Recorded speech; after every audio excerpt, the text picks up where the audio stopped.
नमस्कार नोंथांमोनखौ आंनि गोसो गोरबोजों बरायग्रोनानै लाग्रोनाय थाबाय आरो बयनिसिमबो गाहाम हामलायनाय जासिहरग्रोनाय थाबाय। बे समाव नोंथांमोननि गेजेराव आङो लाबोनो सानदों आंनि लाइफनि मोनसे गोजोनथाव आरो जोंनि आम आदमी पार्टीनि थाखाय मोनसे गोजोनथाव आरो मोनसे दुखुनांथाव बाथ्रा। YBY आ खारमारबाय नामा? आं दिनैथ' खारनाय मोननायनि गेजेरजोंहाय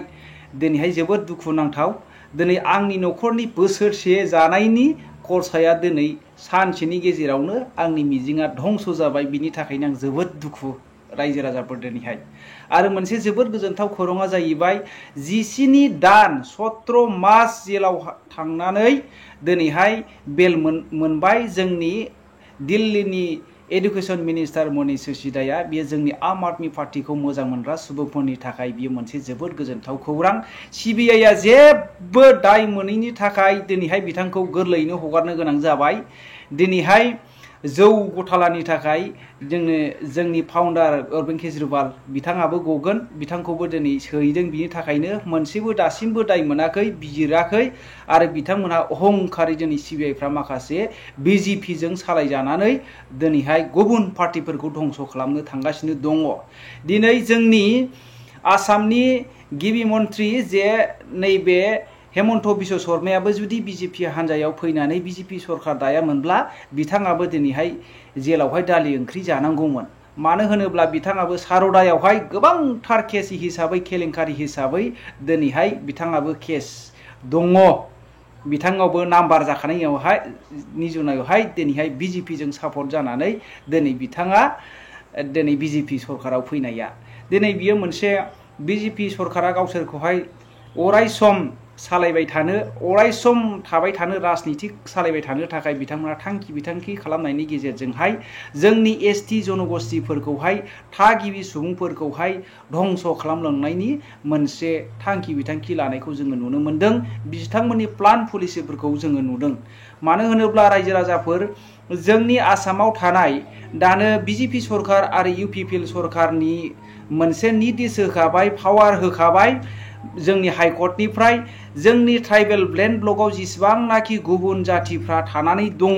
जेनेरेल कास्टआव थानाय सुबुंफोर दङ, बेफोरखौ होस्रांनो थाखाय एफेक्सन खालामनो थाखाय अलरेडि हाइकर्टआ राइट होनानै दंखायो। नाथाय दिनै UPPL सरकार आरो BJP सरकारा दिनै बेफोरखौ होखारैया जोंनि एसटिफोरनि थाखाय लस होननानै जोङो मिथिनो मोनो।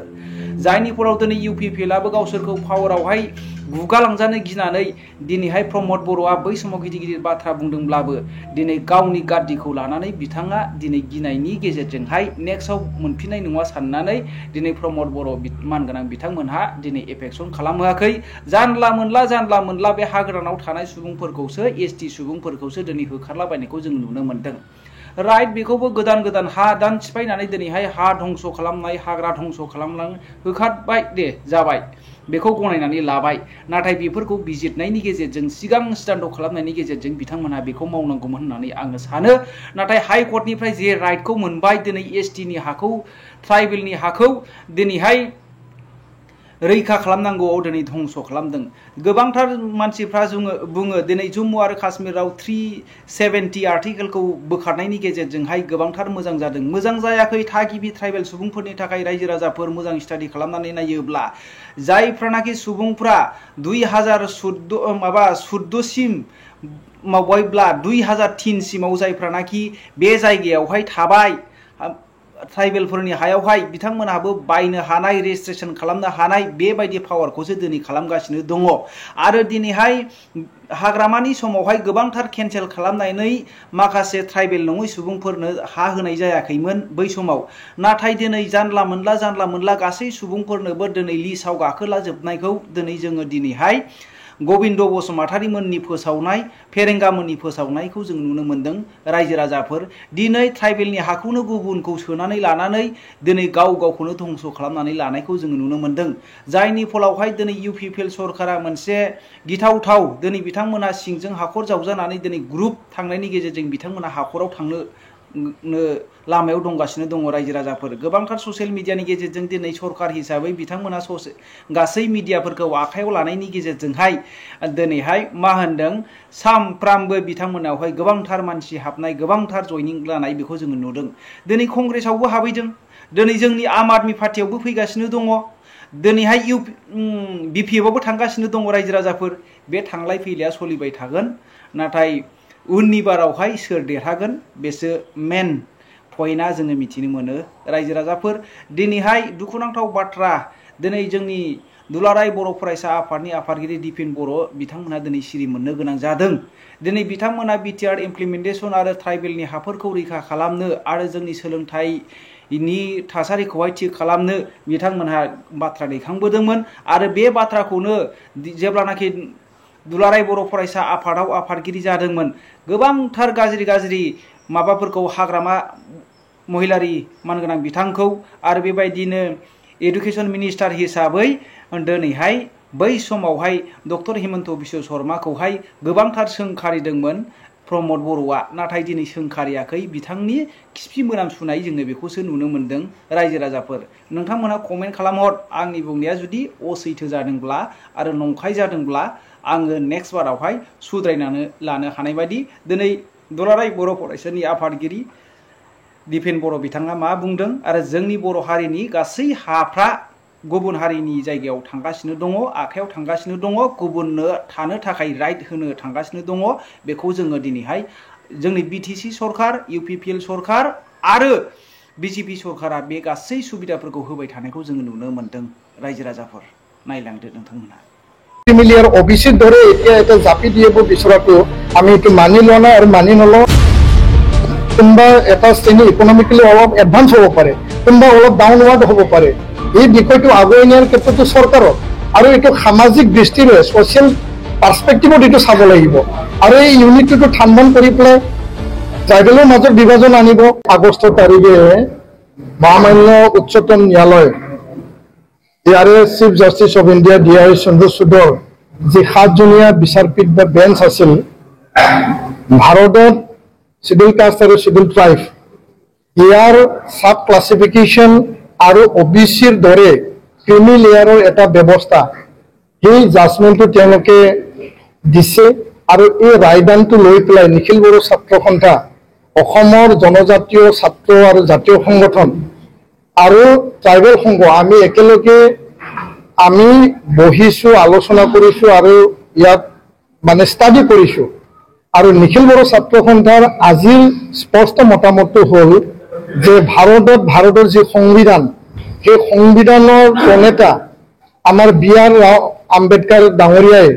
যি এটা তাত ব্যৱস্থা কৰিছে শিডিউল ট্ৰাইব শিডিউল কাষ্টৰ কাৰণে যি ৰিজাৰ্ভেশ্যনৰ ব্যৱস্থা সেই ব্যৱস্থা অনুযায়ী সংবিধানৰ ইয়াৰ যে ব্যৱস্থা আৰু এই সংবিধানৰ ব্যৱস্থাৰ মতে ৰাষ্ট্ৰপতিক ইয়াৰ অধিকাৰ ৰাষ্ট্ৰপতিহে ইয়াৰ মূল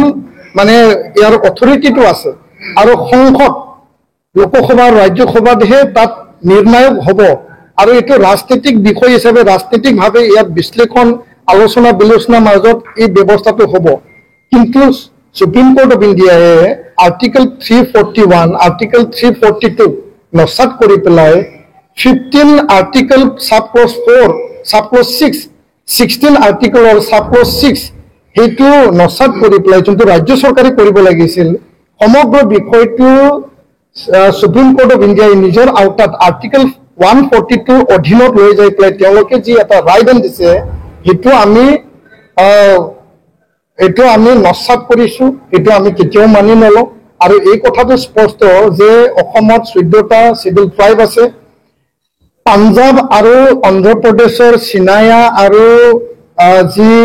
সাউনি তেওঁলোকৰ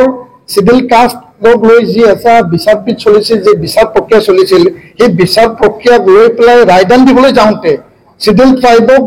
লৈ পেলাই সংযোজনকাৰী যি ৰায়দান দিলে এই সাব ক্লাছিফিকেশ্যন বিষয়টোৱে অসমত যে ঐক্যতাৰে ইউনিটি এটা ডাইভাৰ্চিটি মানে আমি একেলগে ট্ৰাইবেল সকল আছে ইয়াত বিৰোধ প্ৰতিক্ৰিয়া কৰিব আমাক বিভাজন কৰিব আমি কোনো বিভাজন হোৱাটো আমি নিবিচাৰো হয় ট্ৰাইবেলৰ মাজত এটা কোনোবা এটা শ্ৰেণী ইকনমিকেলি অলপ এডভান্স হ'ব পাৰে কোনোবা অলপ ডাউনৱাৰ্ড হ'ব পাৰে এই বিষয়টো আগুৱাই নিয়াৰ ক্ষেত্ৰতো চৰকাৰৰ আৰু এইটো সামাজিক দৃষ্টিৰে ছ'চিয়েল পাৰ্চপেক্টিভত এইটো চাব লাগিব আৰু এই ইউনিটিটো ঠাণ্ডন কৰি পেলাই ট্ৰাইবেলৰ মাজত বিভাজন আনিব একেটা জনগোষ্ঠীৰ মাজত ক্ৰিমিলিয়াৰ আৰু নন ক্ৰিমিলিয়াৰ OBCৰ দৰে এতিয়া এটা জাপি দিব বিচৰাটো আমি এইটো মানি লোৱা নাই আৰু মানি নলওঁ আৰু ইয়াৰ কাৰণে আমি আলোচনা কৰি গোটেই বিষয়টো আমি ইণ্টেলেকচুৱেল লয়াৰ এডভকেটৰ পৰা আমি সাজেশ্যন লৈ পেলাই আমি সুপ্ৰিম কোৰ্টত পুনৰ বিবেচনাৰ কাৰণে আমি আৰ্জি কৰাৰ কাৰণে আমি